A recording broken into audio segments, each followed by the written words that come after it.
अब देखिए, लोकसभा चुनाव प्रचार जोर पकड़ चुका है। पश्चिमी उत्तर प्रदेश के सहारनपुर में रैली के बाद अब शाम में पीएम मोदी गाजियाबाद में आज रोड शो करेंगे और इसका असर पश्चिमी उत्तर प्रदेश की कई सीटों के ऊपर होना है। पश्चिमी उत्तर प्रदेश की बदायूं सीट पर तीसरे चरण में चुनाव होना है। वहां के लोगों का मूड आखिर क्या है, इसी को समझने के लिए न्यूज 18 इंडिया की टीम बदायूं पहुंची, वहां का चुनावी माहौल जाना।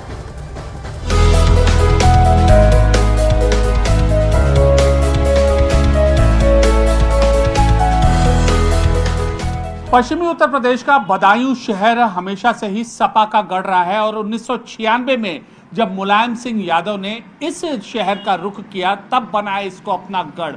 और कई बार मुलायम सिंह यादव और यहाँ तक कि उनके परिवार के लोग यहाँ से विधायक रहे, सांसद रहे। यहाँ तक कि एक बार गन्नौर सीट से 2003 में जब मुलायम सिंह यादव विधानसभा चुनाव जीते थे तब वह राज्य के मुख्यमंत्री भी बने।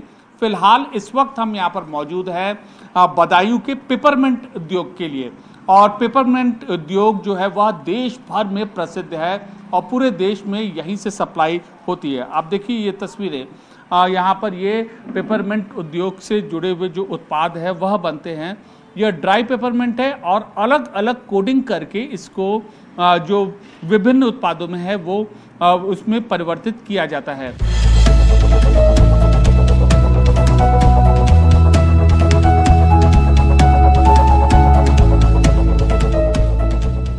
आप सबसे पहले बताइए कितने टाइम से इस उद्योग से जुड़े हैं? इस उद्योग से हमको जुड़े हुए लगभग 20-22 साल हो चुके हैं, 25 साल के लगभग। और आज ये उद्योग जैसा कि आपने बताया अपने बुरे दौर से गुजर रहा है। उसका प्रमुख कारण किसान द्वारा उत्पादित यह तेल विदेशी बाजार में भी विभिन्न उत्पादों में इसका उपयोग किया जाता है नेचुरल अवस्था में। चूँकि सिंथेटिक मेंथॉल भी अब फैक्ट्रियों द्वारा उत्पादित होने लगा जो भारत में आयात होता है, और उसका HSN कोड और नेचुरल मेंथॉल का HSN कोड एक ही है, वो अलग अलग वर्गीकृत नहीं है। इसलिए जो भी कंपनियां अपने उत्पादों में इस चीज़ को लगाती हैं, अगर मैं बात करता हूं मेंथॉल की जो कि इसका संवर्धित स्वरूप है, इसको जब वो लगाते हैं तो इसको अलग वर्गीकृत नहीं करते हैं कि ये सिंथेटिक है उन्होंने लगाया है या नेचुरल लगाया या दोनों का मिक्सचर लगाया। आपकी मांग क्या है? चुनाव है, नए सांसद चुने जाने हैं, अब आपकी मांग क्या है? क्योंकि देखिए पीछे बीजेपी के सांसद रहे, उससे पहले सपा के सांसद रहे, तो इस उद्योग को लेकर आपकी अपेक्षाएं क्या हैं? मेरी अपेक्षाएं ये हैं कि कृपया इसको वर्गीकृत अलग अलग किए जाए, सिंथेटिक मेंथॉल का HSN कोड अलग किया जाए और नेचुरल मेंथॉल को अलग किया जाए, ताकि कंपनियां अलग अलग इसको उद्घोषित कर सकें अपने प्रोडक्ट में कि उनके प्रोडक्ट में नेचुरल मेंथॉल लगा है कि सिंथेटिक मेंथॉल लगा है, जिससे कि मांग बढ़े और किसान उत्साहित हो उसको करने के लिए। 3 साल से इसका बाजार का रेट 1000 रुपये प्रति किलो पे रुका हुआ है,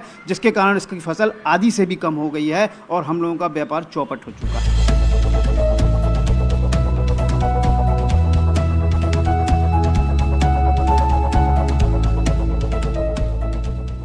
चुनावी माहौल है एकदम, और सपा ने तो अभी कैंडिडेट नहीं अनाउंस किया है और शाक्य जी को बीजेपी से उतारा गया है, तो मतलब लोग आते हैं मिठाई उठाई लेने आते हैं, तो माहौल क्या बनता है, बतियाते क्या है? भाई ये तो शाक्य जी होने ही वाले हैं, तो हो गए समझो आप। मिठास मतलब आपके मुताबिक वहाँ जा रही है? हमारे ये शाक्य जी के पास पूरी मिठास उन्हीं के उसमें है, संबंध में।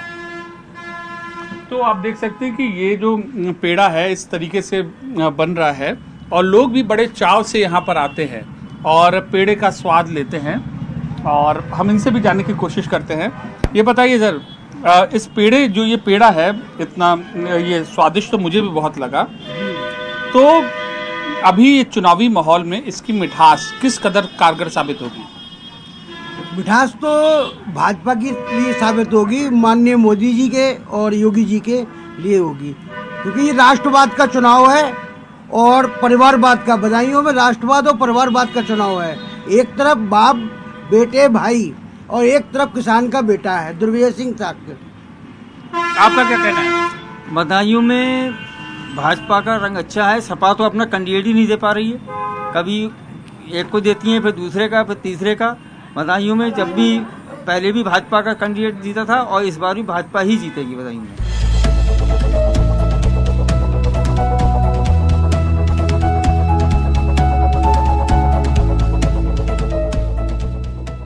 सर, आपको यहाँ पर एक मौजूदा सांसद का टिकट काटकर आपको सांसद जी का टिकट दिया गया है और इस पर क्या उनके रोष का सामना नहीं करना पड़ेगा? नहीं, उनका रोष तो नहीं है।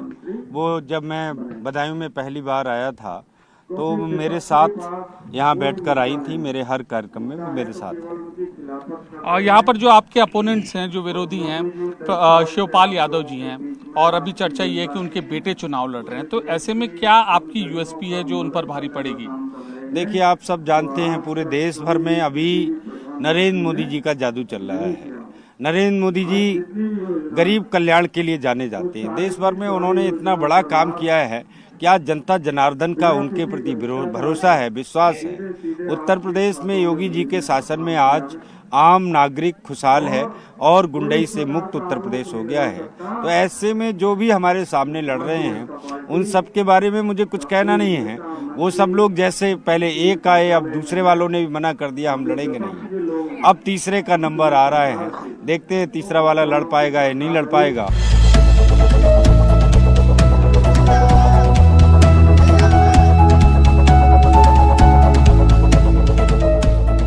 संगठन ही सर्वोपरि है और इसी बात को ध्यान में रखते हुए इस तरीके की बैठकें देश भर में बीजेपी के लोकसभा के उम्मीदवार कर रहे हैं। कुल मिलाकर कोशिश यही है कि वोटरों और उम्मीदवारों के बीच सीधा संवाद हो और जो काम पार्टी ने किए हैं, जो एजेंडा पार्टी का है, वह वोटरों तक सीधे तौर पर पहुंचे। कैमरा पर्सन नसीब सिंह के साथ अमित पांडे, बदायूं, न्यूज़ 18 इंडिया।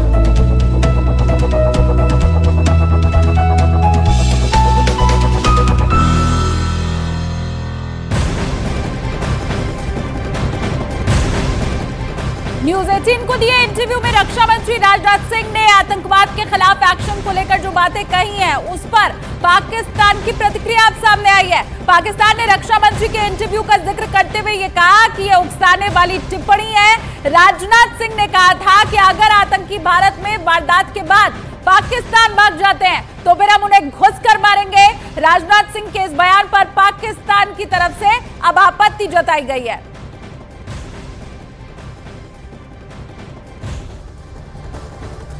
और देखिए, राजनाथ सिंह के इंटरव्यू के 24 घंटे के भीतर पाकिस्तान की प्रतिक्रिया सामने आई है। पाकिस्तान ने कहा कि भारत के रक्षा मंत्री का बयान उकसाने वाला है। यह पूरा मामला पाकिस्तान में आतंकियों के सफाई को लेकर है।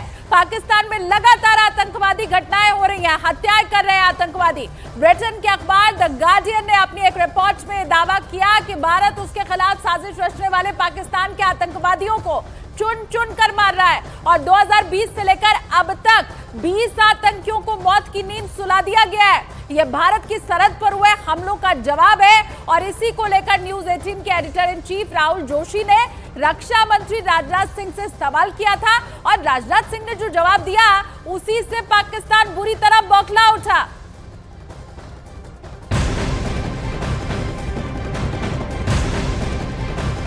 और एक दिन पहले राजनाथ सिंह ने न्यूज़ 18 को दिया एक्सक्लूसिव इंटरव्यू में आतंकवाद के ऊपर कड़ा प्रहार किया था। राजनाथ सिंह ने कहा था कि अगर भारत में वारदात को अंजाम देने के बाद आतंकी पाकिस्तान भाग जाएंगे तो फिर उन्हें भारत पाकिस्तान में घुस कर मारेगा। अभी कल ही जो है गार्डियन, फॉरेन पब्लिकेशन है गार्डियन, उसमें एक आर्टिकल आया है। उसमें कहा है, उस आर्टिकल ने कहा है कि जो है भारत ने पाकिस्तान की धरती में 20 लोगों को, 20 इंडिविजुअल्स को, टेररिस्ट को जो है पिछले कुछ सालों में मारा है, उन्हीं की धरती में जाके मारा है। और जो है इस पर तमाम क्या कहते हैं, उन्होंने बहुत रिसर्च की है, बहुत लोगों से बात की है।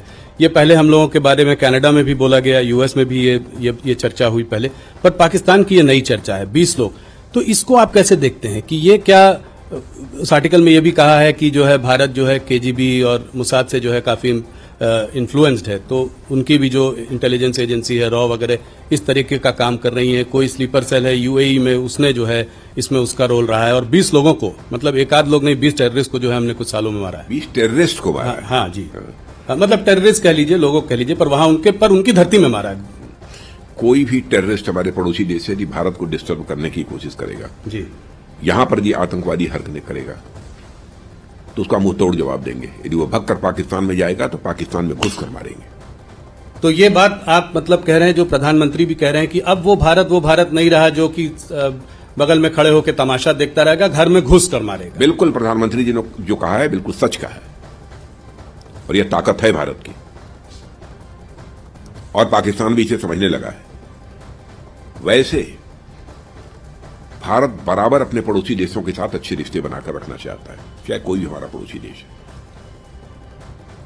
और आज देखा होगा आपने, पास्ट हिस्ट्री उठाकर देखिए कि आज तक न तो हमने दुनिया के किसी देश पर कभी आक्रमण किया है, अथवा आक्रमण की कोई पहल की हो, कभी नहीं किया, और न तो दुनिया के किसी देश की 1 इंच जमीन पर हम लोगों ने कभी कब्जा करने की कोशिश की है।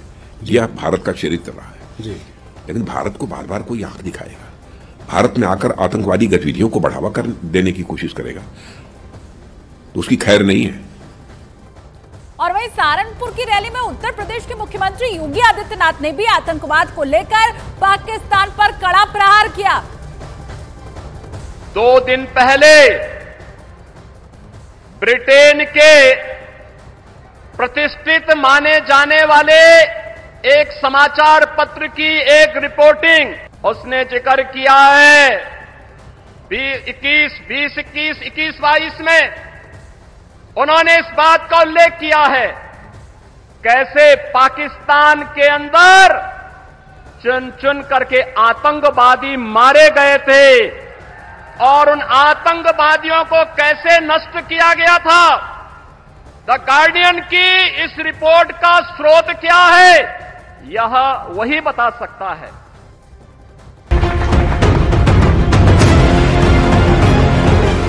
राहुल गांधी कह रहे हैं